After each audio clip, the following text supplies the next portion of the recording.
যেহেতু পোস্টারের মধ্যে নাম এসেছে প্রধান বক্তা হিসেবে কিছু কথা বলতে হয়, না হলে তারা যে কষ্ট করে এই মসজিদ কমিটি নামটা দিয়েছে তার হক আদায় হবে না। সেজন্য আসলে 11টার পরে ওয়াজ করার নিয়মানা রাসূল আকরাম সাল্লাল্লাহু আলাইহি ওয়াসাল্লামের হাদিসের মধ্যে নিষেধ আছে। আমরা এই মসজিদের প্রধান উদ্দেশ্য হচ্ছে মসজিদে এসে জামাতে নামাজ পড়া। এখন কোরআন হাদিসের ওয়াজ এগুলার উদ্দেশ্য হচ্ছে মানুষদেরকে মসজিদে জামাতে নামাজ পড়ার জন্য মানুষকে কি করা, নসিহত করা, তাই না? এখন আমি যদি রাতের 12টা পর্যন্ত 1টা পর্যন্ত ওয়াজ করি, এই মানুষগুলো সারাদিন পরিশ্রম করেছে, সবাই চাকরিজীবী, কেউ চাকরি না করলেও দিনে কি করেছে, বিলের মধ্যে কাজ করেছে। এখানে সবাই ইনকাম না করলে চলতে পারবো না আমরা, আমিও একজন চাকরিজীবী। তো সেজন্য আমাদের ঘুমের দরকার। গভীর রাতে যদি রাত পর্যন্ত আলোচনা যদি করি, তাহলে সকালের নামাজটা যদি চলে যায়, এই যে আপনারা সারাদিন কষ্ট করে এই মাহফিলে আসলেন, টাকা দিলেন, পয়সা দিলেন, শ্রম দিলেন, ভালোবাসা দিলেন, শুনলেন, সবগুলোর উদ্দেশ্যটা বেঁচতে যাবে, নষ্ট হয়ে যাবে না? সেজন্য আসলে রাতের 11টার ভিতর মাহফিল ক্লোজ করে দেওয়াটা, বন্ধ করে দেওয়াটা হচ্ছে উত্তম, আফজল আমি মনে করি। সর্বোচ্চ 11টা, অথবা বেশি হলে সারা, এর বাইরে হলে কিন্তু এটা বাড়াবাড়ি হয়ে যায়, এটা আমার রাসূলের সুন্নতের বিপরীত হয়ে যায়। তারপরেও আজকে এটা আমাদের প্রথম মাহফিল, সেজন্য আমাদের অভিজ্ঞতারও অভাব, আপনাদেরও অভিজ্ঞতার অভাব, আমার অভিজ্ঞতার অভাব। সেজন্য আমরা অনেক কিছু আগে শুরু করার কথা সেটা পরে হয়ে গেছে, একটু উলট পালট হয়ে গেছে। যেটা আধা ঘন্টা আগে হওয়া দরকার ছিল সেটা আধা ঘন্টা পরে হয়ে গেছে। কারণ ফুরকানিয়া এবং মসজিদের সবার মধ্যে ওয়াজ লক্ষ্য উদ্দেশ্য নয়, প্রধান উদ্দেশ্য হয় আসলে কিছু কালেকশন করা। কারণ মসজিদের কিছু কাজ থেকে যায়, কিছু কাজ অসম্পূর্ণ থেকে যায়, সেজন্য কিছু আল্লাহর বান্দারা সকলে মিলেমিশে একটা অ্যামাউন্ট দিলে সেটা দিয়ে একটা আল্লাহর ঘরের মেহমানদের জন্য একটা কাজ হয়। তারপরও আমি, আপনারা যে এসেছেন কষ্ট করে এই মসজিদের জন্য, আপনাদের ভালোবাসা, আপনাদের মানসিক, শারীরিক, আর্থিক শ্রম, এটার আসলে কি পরিণতি বা এটার জজা কি, এটার মূল্য কি, এটা নিয়ে দুই একটা কথা বলে শেষ করে দেব। আর আরেকটা গুরুত্বপূর্ণ হাদিস বলবো, যেটা বলাটা আমি আজকের মাহফিলে আমি মনে করি এটা বলাটা উত্তম। আমাদের শরীয়তের আমলগুলো দুই ভাগে বিভক্ত, কিছু হচ্ছে মানা, কিছু না মানা।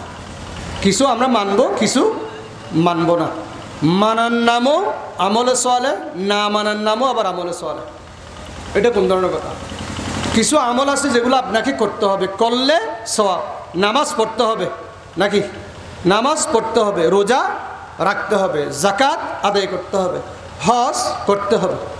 আবার কিছু সময় আছে রোজা রাখা নিষেধ, ঠিক না বেঠিক?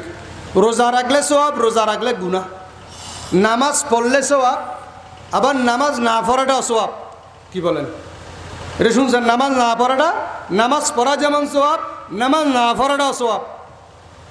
আপনারা এটা জানেন তো? নামাজ না পড়াও সওয়াব, পড়াও সওয়াব।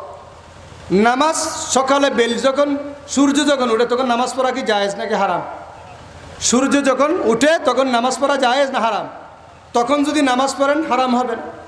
সূর্য যখন ঠিক বেল ঠিক বলেন না যেটা, তখন নামাজ পড়া হারাম। সূর্য ডুবার সময় নামাজ পড়া হারাম, ঠিক না বেঠিক? আমাদের মা বোনরা নামাজ 30 দিনে 30 দিন নামাজ পড়বে না, কিছুদিন নামাজ পড়ে না, তাহলে তখন নামাজ না পড়াটা তার জন্য সওয়াব। নামাজ পড়লে সওয়াব নাকি গুনাহ হবে? বলেন, নামাজ পড়লে গুনাহ হবে না সওয়াব হবে? গুনাহ হবে। তাহলে বোঝা গেল সুদ খাওয়া হারাম, বুঝলেন নাই? সুদ খাওয়া হারাম, ঘুষ খাওয়া হারাম। এরকম যেটাকে আপনাকে খাওয়ার জন্য বারণ করেছে সেটা, যেটা খেতে নিষেধ করেছে সেটা না খাওয়ার নাম ভালো কাজ, যেটা করতে বলেছে সেটা করার নাম ভালো কাজ। আমি কি বোঝাতে পেরেছি? তাহলে আল্লাহ কি বলতেছেন?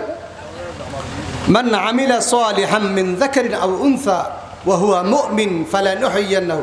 যারা এই ভালো কাজ করবে, যেটা করতে বলা হয়েছে করবে, যেটা করতে নিষেধ করা হয়েছে করবে না, আল্লাহ বলে ওয়া হুয়া মুমিন, সে আবার এটা বিশ্বাস করে, সে বিশ্বাস করে আল্লাহ একজন, আর রাসূল মুহাম্মদ সাল্লাল্লাহু আলাইহি ওয়াসাল্লাম আল্লাহর নবী কথা যে বিশ্বাস করে আর ভালো কাজ করলো, নামাজ পড়লো, রোজা রাখলো, হজ করলো, যাকাত আদায় করলো, হারাম খেলো না, ঘুষ খেলো না, মানুষের জমির সীমা টেলে নাই, গালাগালি করে নাই, চুগলখড়ি করে নাই, গীবত করে নাই, প্রতিহিংসা লালন করে নাই, ফালানুহয়িয়ান্নাহু হায়াতান তাইয়্যিবা।